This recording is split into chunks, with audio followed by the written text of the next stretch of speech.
Minister Narendra Modi 2 रोज़ा दौरे पर पोलैंड पहुंच चुके हैं और वहां पर उनका बड़ा वार्म वेलकम किया गया। हम देख रहे हैं कि किस तरह वो दुनिया पर राज करते हुए दिखाई दे रहे हैं।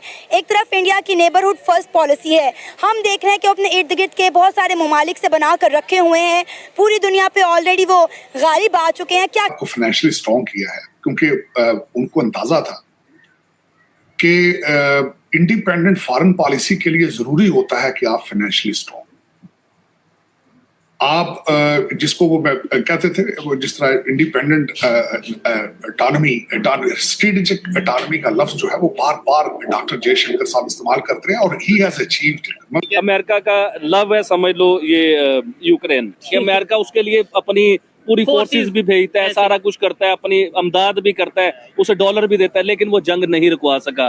उसे पता था कि दुनिया में एक वाहिद ताकत। नरेंद्र मोदी एंड जयशंकर जिस तरह की बल्लेबाजी कर रहे हैं, दुनिया की जो खारजा पॉलिसी है उस पर, उस पिच पर, उस महाज पर, तो यकीनन उनको जो बैक टू बैक सफलता है इस मैदान में मिलती हुई दिखाई आपको दे रही है। रशिया से तेल लेना, जबकि एक दुनिया की एक सुपर पावर उसके ऊपर सैंक्शंस लगा रही है, लेकिन अपने इंटरेस्ट के लिए रशिया से तेल लेना सबसे बड़ी मिसाल, सबसे बड़ी मिसाल।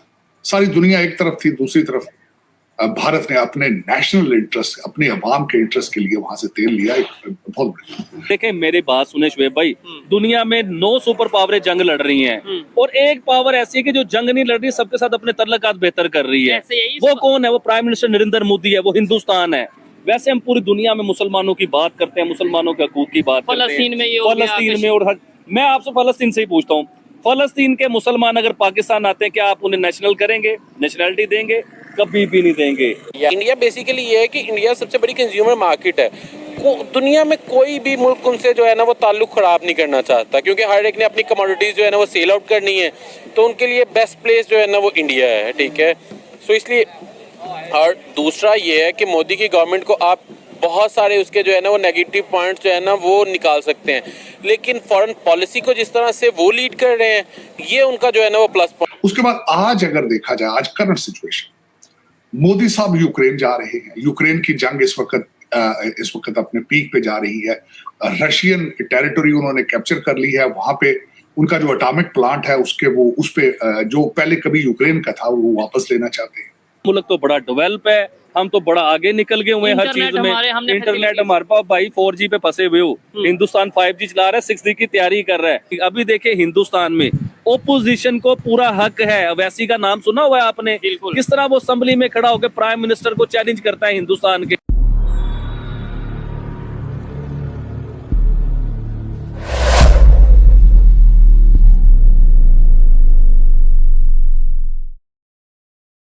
स्ट्रॉन्ग किया है क्योंकि उनको अंदाजा था कि इंडिपेंडेंट फॉरेन पॉलिसी के लिए जरूरी होता है कि आप फाइनेंशियली स्ट्रॉन्ग, आप जिसको वो कहते थे, वो जिस तरह इंडिपेंडेंट ऑटोनॉमी, स्ट्रेटेजिक ऑटोनॉमी का लफ्ज जो है वो बार बार डॉक्टर जयशंकर साहब इस्तेमाल करते हैं और ही हैज अचीव्ड। मैं किस तरह बताना चाहूंगा किस तरह अचीव किया उन्होंने। अपनी मर्जी से रशिया से तेल लेना, जबकि एक दुनिया की एक सुपर पावर उसके ऊपर सैंक्शंस लगा रही है, लेकिन अपने इंटरेस्ट के लिए रशिया से तेल लेना सबसे बड़ी मिसाल, सबसे बड़ी मिसाल। सारी दुनिया एक तरफ थी, दूसरी तरफ भारत ने अपने नेशनल इंटरेस्ट, अपने अवाम के इंटरेस्ट के लिए वहां से तेल लिया। एक बहुत बड़ी। उसके बाद आज अगर देखा जाए, आज करंट सिचुएशन, मोदी साहब यूक्रेन जा रहे हैं, यूक्रेन की जंग इस वक्त अपने पीक पे जा रही है। रशियन टेरिटरी उन्होंने कैप्चर कर ली है, वहां पे उनका जो एटॉमिक प्लांट है उसके वो उस पे जो पहले कभी यूक्रेन का था वो वापस लेना चाहते हैं। इन सर्कमस्टांसेस में उनका यूक्रेन जाना, उसके बाद आपने बताया कि जापान के फॉरेन मिनिस्टर और उनके डिफेंस मिनिस्टर्स इन इंडिया, उसके बाद मलेशिया के Anwar Ibrahim is in India, और उसके बाद जो अभी रिसेंट में देख रहा हूं कि वहां के जो डिफेंस मिनिस्टर हैं राजनाथ साहब, he is coming to America. तो वो अपनी फॉरेन पॉलिसी को किस तरीके से बैलेंस कर रहे हैं, जो किस तरीके से वो एक रीजनल सुपर पावर का लफ्ज मैं कहूंगा, बल्कि they have proven themselves as a regional super power. तो वो जिस तरीके से वो अपनी हर चीज बैलेंस कर रहे हैं, लेकिन उसकी सबसे बड़ी वजह ये है कि वो फाइनेंशियली इंडिपेंडेंट है, किसी के ऊपर डिपेंड नहीं कर रहे। दूसरा उनका जो डायस्पोरा है, मैंने उनको डायस्पोरा कहना छोड़ दिया है, टेक्नोक्रेट्स कहता हूं। उनके टेक्नोक्रेट्स पूरी दुनिया के ऊपर जाके अपना नाम बनवा रहे हैं। आप दुनिया का कोई कंट्री देख लें जहां पे इंडियन टेक्नोक्रेट मौजूद नहीं है।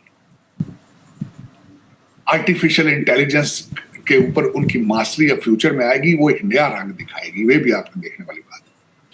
मैं बल्कि आगे चल के आपको बात करना चाहूंगा डीएनसी के बारे में। जिस तरह कल यहाँ पे डेमोक्रेटिक नेशनल कन्वेंशन हो रहा है शिकागो में, बल्कि मैं आज किसी से मजाक कर रहा था कि वो उस पे बाइडेन साहब ने वर्ड बाय वर्ड स्पीच दी है, बड़ी तालियां बजी हैं, लेकिन मैं कल किसी से मजाक कर रहा था कि मुझे लगता है कि उनका जो स्पीच राइटर है वो भी भारतीय है।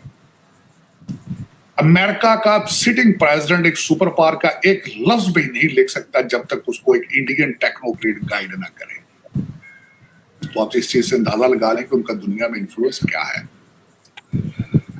कल उन्होंने खैर जो बात की, जिस तरीके से मैंने भी उनकी स्टेटमेंट पढ़ी है कि उन्होंने पाकिस्तान पे फिर उन्होंने कहा है कि वहां पे अलकायदा, दाइश, आइसिस, लश्कर तैयबा, जैश मोहम्मद सारी एलिगेशंस फिर लगाई हैं।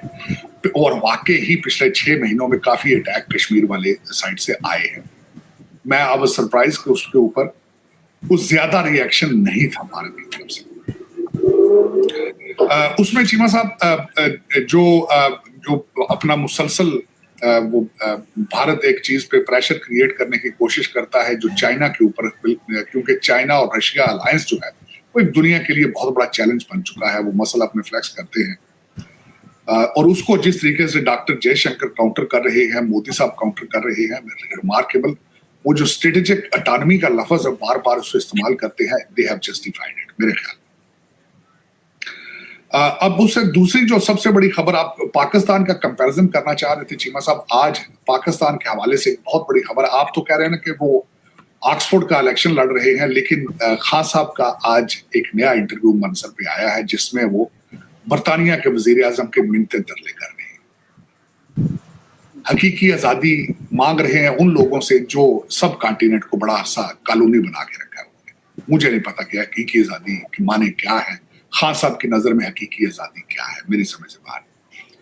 लेकिन जनरल फैज के बाद जो एक पाकिस्तान एक क्राइसिस से निकल के दूसरी क्राइसिस में जा रहा है इस वक्त, मेरे ख्याल में, मैं तो खैर इस चीज के हक में था जो जनरल फैज जो है उनके ऊपर जो चार्जेस हैं, ये जो कोर्ट मार्शल है, बल्कि मजीद कई लोगों के कोर्ट मार्शल की तैयारियां हो रही हैं, उसमें कई जुड़ी। कल बल्कि किसी की स्टेटमेंट थी कि हम सियासतदानों के बाद जजेस के ऊपर भी अपना शिकंजा